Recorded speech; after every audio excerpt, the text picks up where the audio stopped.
Welcome to The Dark Divide, a podcast that takes a seat, dangles its legs over the edge, and stares into the abyss. This is the story of Dorothy Jane Scott.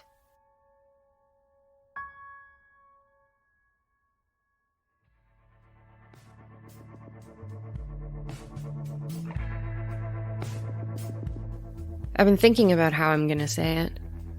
I've been wanting to do what needs to be done. Some things just can't be rushed, you know? I never do it here. Not in the dim glow of lava lamps and the nauseating tapping of love beads hanging in the door frames. Records playing just a bit too loud. I don't exactly fit in, nor do I really care to. This is just a place to pass the time. It's not a place to fall in love. I like the hippie girls. Their spaghetti strap halter tops and temporary tattoos. They smell like hookah and candy, but they're kids. You're different than those girls. Where they'd giggle and give a twirl of their hair, you just smile and move along, unbothered and sure of yourself. Sometimes I light a cigarette with some of the boys outside, nicotine and California heat coating my throat while I wait for your car to pull in. Always on time. You look nice today. Anybody ever tell you that red is really your color? And again, you walk by and say nothing, but your eyes always tell me more than you let on. I'm getting a little tired of playing this game with you. All I ever do is see you. Even when I'm not at the shop, sinking my weight into a couch with no spine. Even when my eyes are closed. There comes a time when a man has to make his move. She doesn't really know who I am, but I can tell by the way she's glanced in my direction that she wants to. Well, honey, it's your lucky day. Dorothy Scott was a fan of the familiar, quiet life.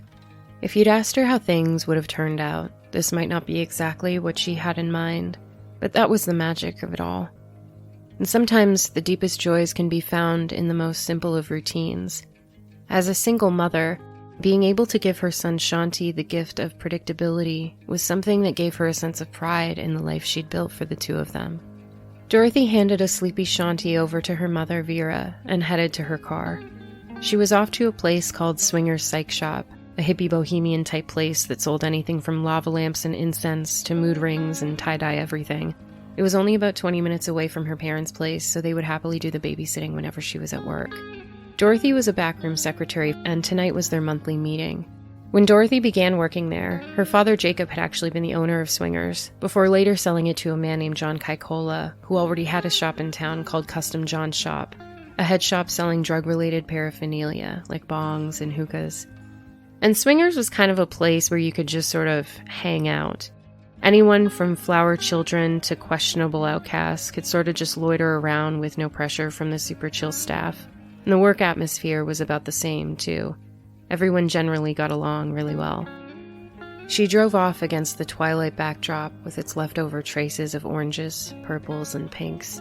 Faded cotton candy descending into the deepest blues. It would be June in a few days, but it already felt like summer.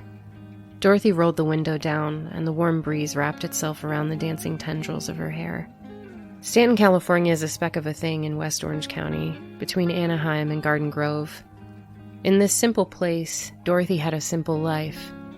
She looked like the kind of woman every man at a party would be dying to talk to. Maybe upon first impression, you'd assume the young and fashionable brunette was an extension of her workplace surroundings. But she was a devout Christian whose lifestyle didn't involve drugs, drinking, or much partying of any kind, really. Dorothy was very much a homebody type. When she wasn't working or attending church, she loved spending time with her son. The two would flip through books together, go on little nature walks, watch movies.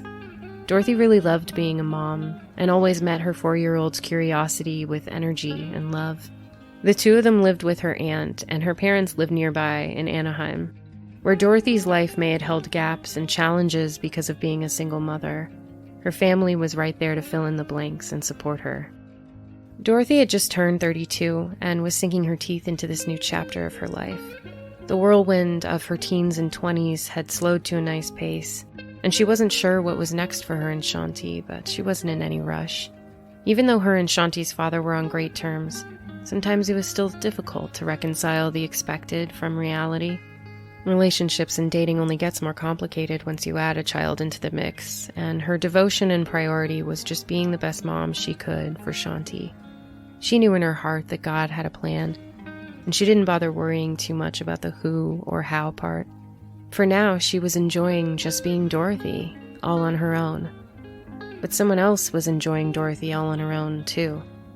Lurking in wait, hiding in plain sight, daydreaming of plans for Dorothy that would change her life forever. While the usual employees began to settle in for the meeting, Dorothy exchanged small talk with another staff member, Pam Head, about nothing in particular. The two would eventually take notice of their coworker, Conrad Bostron, who wasn't acting like his normal self and didn't look all that good either. He was pale and clammy. "I don't know, I think something bit me," he told them, showing a small spot on his arm that looked like a nasty mosquito bite. Conrad tried to brush it off as nothing, but Dorothy insisted on driving him to the hospital to get himself checked out. She'd wait with him and drive him back to work or home if he needed. The motherly nature she held with Shanti didn't stop there. Dorothy was always looking out for others. Pam would tag along too, and the three would immediately leave the meeting to head to the emergency room. Dorothy stopped by her parents' place to let them know what was going on and that she'd be late picking Shanti up that night.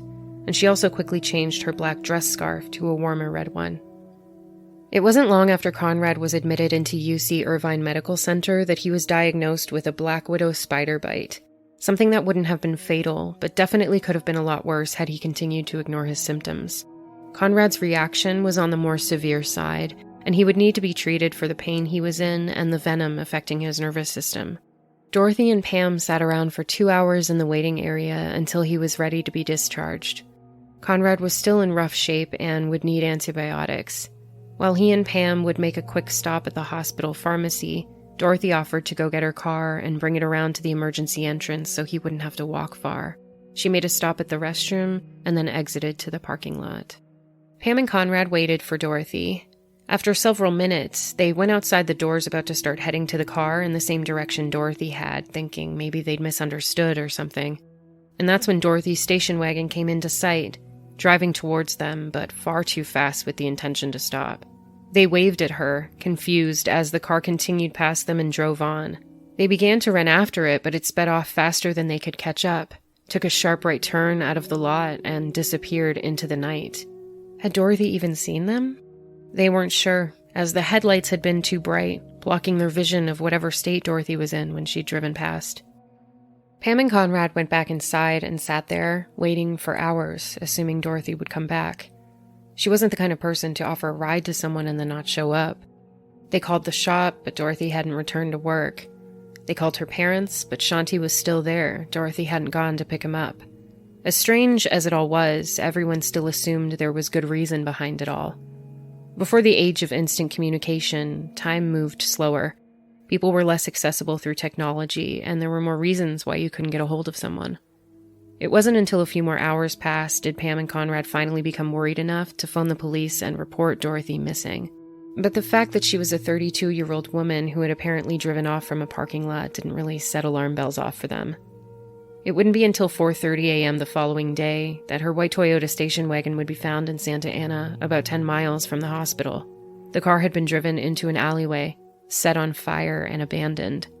There was no trace of Dorothy anywhere, and what had been a confusing situation just 5 hours before was now a kidnapping.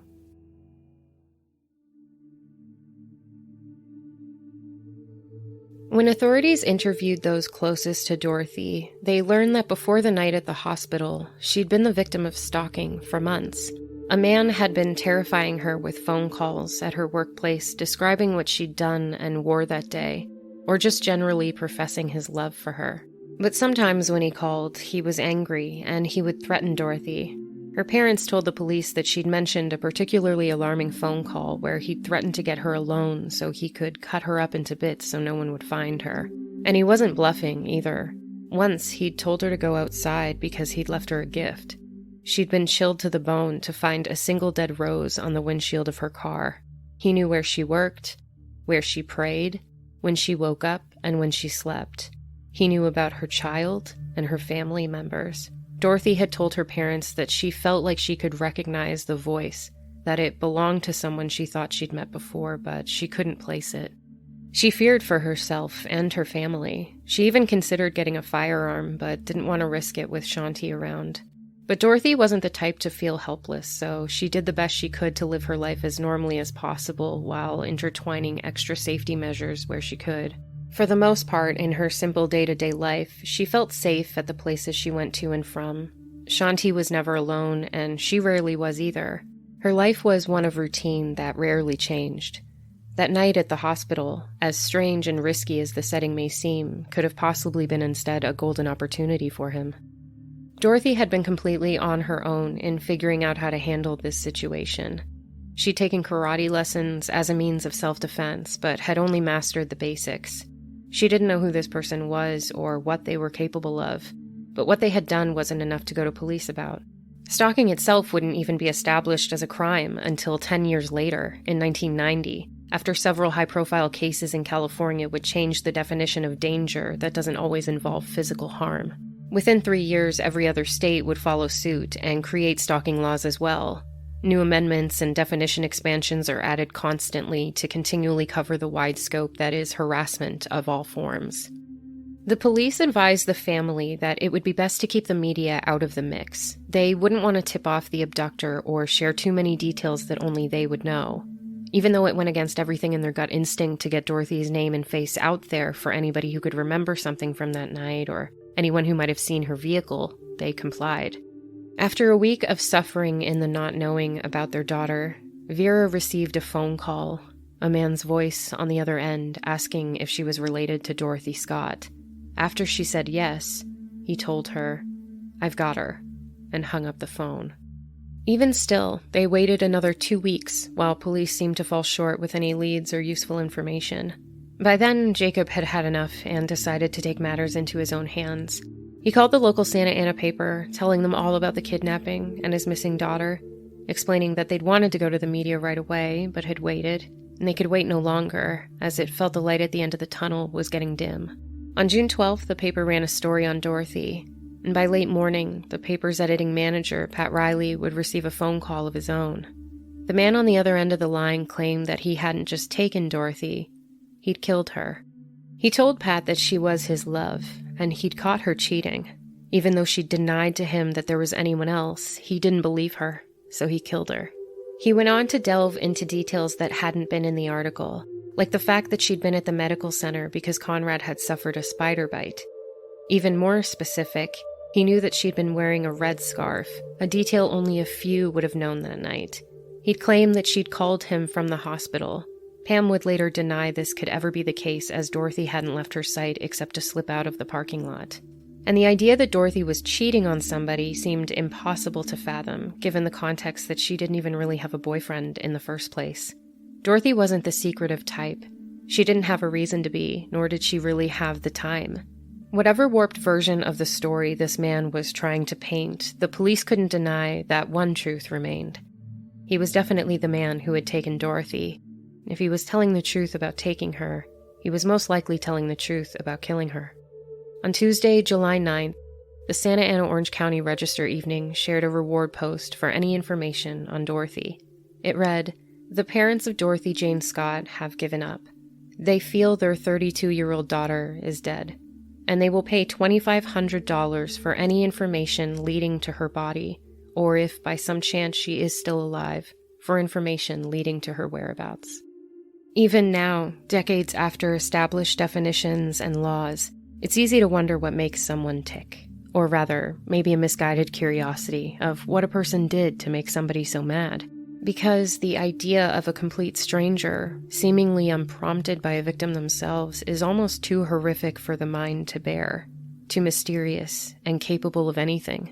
But mental health professionals have made massive strides when it comes to understanding the inner complexities of predators, as well as the different types of stalkers. And even though stalking is often carried out by someone known to the victim, there are still plenty of instances where the perpetrator is a mere acquaintance or even a complete stranger. Had he actually been rejected in some capacity by Dorothy? Or was she just a character playing a part on a stage set out inside of his mind? With phone call after phone call, she could never quite place his voice, leading investigators to believe that he wasn't someone involved in her close-knit circle. Given the repetition of Dorothy's predictable schedule, it didn't seem to be someone she knew, but rather someone who knew her. Someone easily able to observe her without causing worry or warning. What little leads they had continued to decay, but the phone calls to the Scotts didn't stop. Every Wednesday, to mark the day she'd disappeared, their phone would ring and the same voice would greet Vera. Sometimes he would ask if Dorothy was home, other times just relish in the fact that he was responsible for her death. He always called during the day when Vera was alone, and even though police eventually had the lines tapped to record and trace calls, he never stayed on long enough. The voice was gruff and obviously being disguised. These weekly calls of torment continued on for 4 years, until April 1984. The man phoned a little later than usual, and Jacob answered. After telling him he had the wrong number, the man hung up, and the calls stopped. Jacob thought maybe he'd assumed that the Scotts had moved. There are some who also speculate that the caller might have always wanted to specifically speak to Vera for fear that Jacob would somehow recognize his voice. The reason remains unknown, but something about that change of consistency spooked the caller off, and for a moment the Scotts could grieve, free of torment. Their slight reprieve would not last long.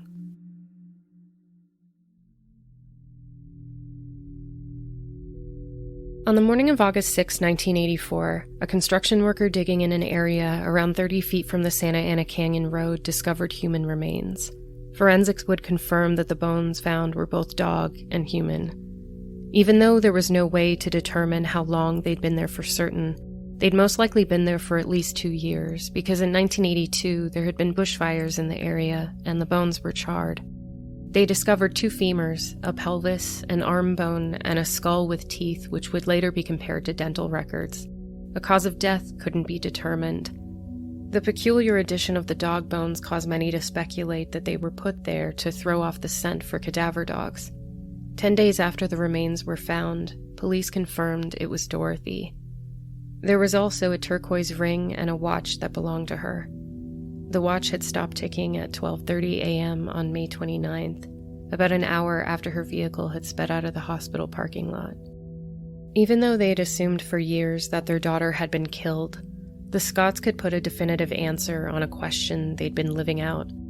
On August 22nd, they held a proper funeral for her, now finally having something symbolic to bury and a place to visit. Even though the bones would have to stay as evidence, there was a closure in the air that they'd been waiting for. The service was small and quiet. There were flowers with ribbons that said beloved sister and daughter, a photograph of her smiling displayed for all to see. Another family member, an uncle of Dorothy's, had died of cancer the week before. His funeral served as a memorial for the both of them. Her brother Jim spoke of how kind and giving she was, and it's in that spirit that she lives on. Jacob was quoted in the paper as saying that there was at least some closure in being able to bury their grief now, that maybe they could start living the way people ought to. They had long given up on the idea of finding out who had done this to their daughter. Now, all they really wanted was to remember her with grace and maybe some sense of peace. During the preparations for the funeral, the Scotts would begin to receive phone calls again. Twice, while Vera and Jacob were at the funeral dealing with arrangements, their son Alan received a call from a man asking if Dorothy was home. They just couldn't understand it. How could someone be so unhinged as to devastate and destroy an entire family, and then continually mock their pain with salt in the wound? Whoever they were dealing with was dangerous and determined to have all of Dorothy and everything she touched, even in death.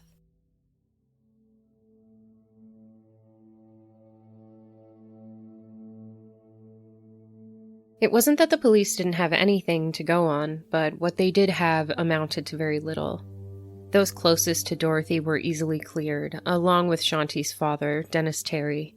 By all accounts, they had a peaceful co-parenting relationship with no hard feelings between them. Dennis wasn't local to Stanton, although he had been in town a few days before Dorothy's disappearance to visit his son.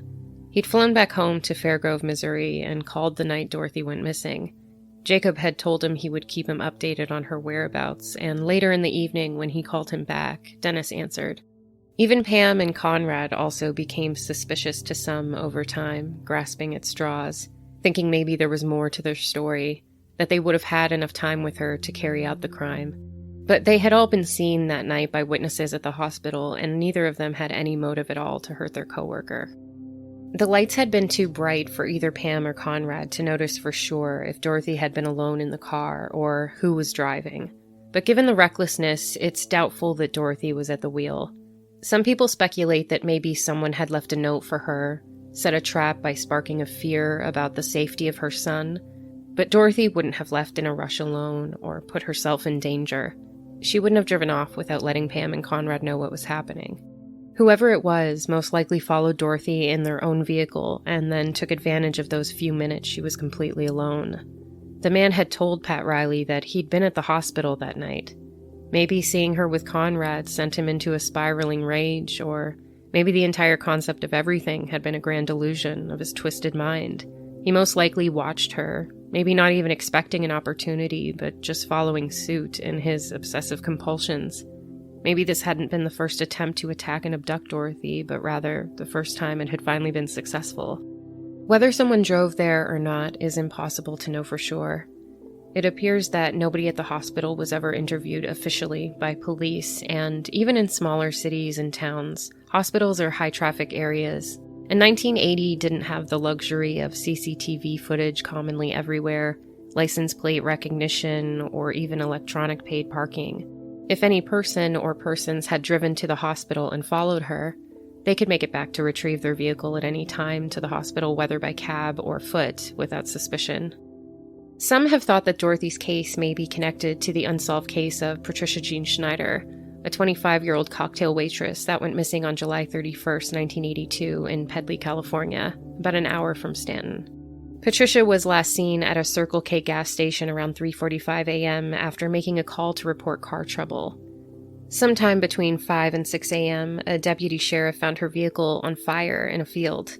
There's never been any suspects besides two sandy-haired Caucasian males observed by the gas station clerk around the same time that she'd been there. Patricia still has not been found to this day.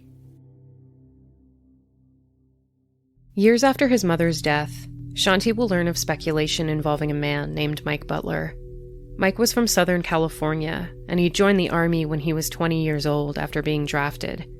His father had been an Army captain, and he was familiar with the lifestyle and took a sense of pride in following in his footsteps.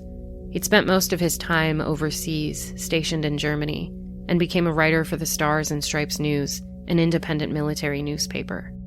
After he retired from the military, he became a roadie for a while, setting up equipment and sound stages for the likes of bands as big as the Beach Boys, along with his sister's all-female band.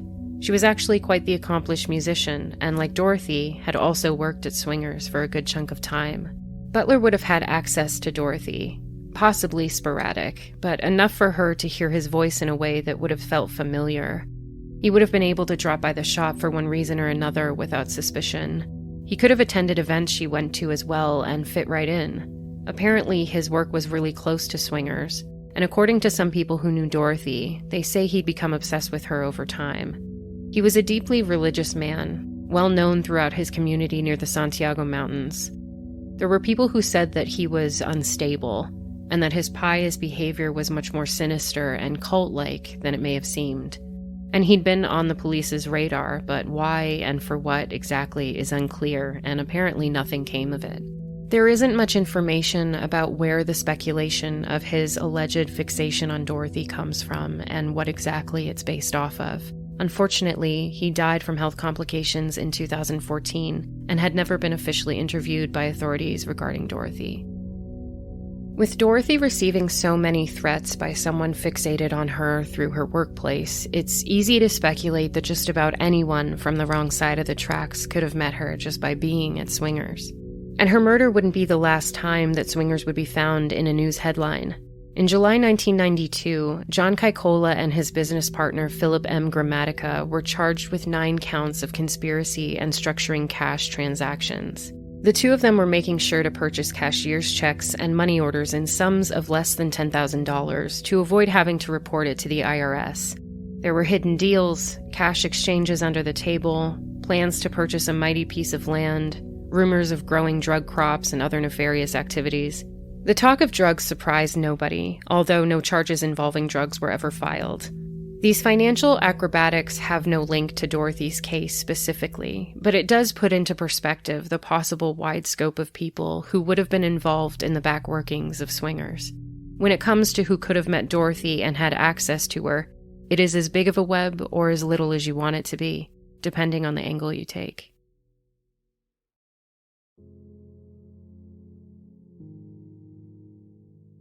Jacob Scott passed away on Dorothy's birthday in 1994. One of those strange and swift symbolic gestures of the universe that doesn't have a definition, but certainly holds so much meaning. Vera Scott passed away in 2002 after 22 years of hoping for answers. With naive favor, it's nice to think that maybe they both have them now. But why is it that sometimes these things work out perfectly in the worst way? How is it possible to sit with the lack of salvation? And even if the answers come, how could it ever undo the cosmic orchestra of chaos that burst through the seams that night? There is never justice if there is no way to steal back what is yours. Grief never dies. It just transforms its shape and sound, like a severed telephone wire, the empty tone of a receiver off the hook, a permanence that lingers. We want someone to blame, a story to stitch together between the start and the finish. We dig for a warning sign, a missed detail, an escape route from the madness that takes without reason or permission. It must be here, somewhere. But instead of a maze, it's a labyrinth. No matter which way you take, all roads lead back to a moment that may have been inevitable and waiting to happen. Because everything keeps happening. Like the way living in kindness and presence was effortless for Dorothy. Life had no off switch to pause for reprieve. A person can only hold their breath for so long. It's both a burden and a gift, this ability to forget everything except what's right in front of us. But in between the details of the day-to-day are the unfinished stories that hold us in suspension. These missing faces of strangers that, for a split second, feel like lost parts of ourselves. And maybe, if we could just find a way to lasso the ending and bring it closer to us, we could quiet the restless ache inside of what is forlorn, forgotten, but also somehow free.